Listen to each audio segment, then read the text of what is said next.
Photomate – умна енергия за по-добър живот. Здравейте! Днес се намираме в село Спанчевци на 35 км от Монтана.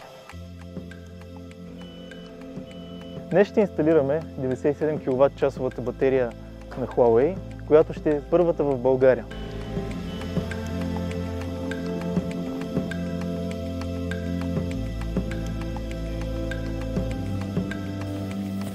Тя ще е комбинирана с 120 кВт фотоволтаични панели и ще се използва за собствените нужди на фермата Монтагро.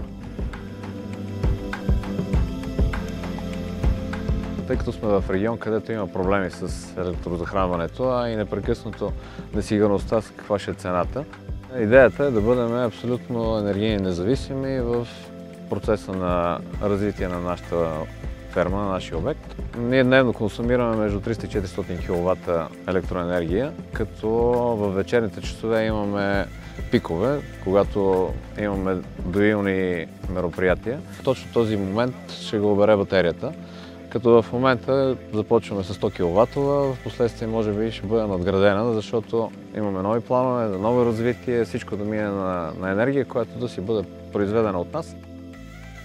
Избрахме батерията на Huawei, защото едно от нещата е, че е готово решение с система за климатизация, с всичките защити и противопожарни системи. Също така е доста лесна за инсталиране.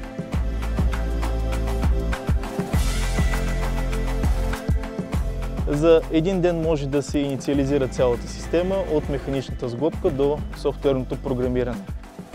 След завършване на инсталацията, това е външния вид. От лявата страна се намира постоянно токовия преобразовател, в центъра се намират двете климатични тела и от дясно се намира инвертор. Отвътре батерията се състои от няколко части. Горе имаме система за отвеждане на вредни газове и запалими. Под нея се намира климатичното тяло. Това е системата за пожарогасене. Това са постоянно токовите захранвания, които служат за електрониките в батерията. Имате предпазители за отделните части на батерията да се включват и изключват и съответно главни предпазители за DC и AC страна. Това са батерийните клетки и всяка една се свързва последователно в системата.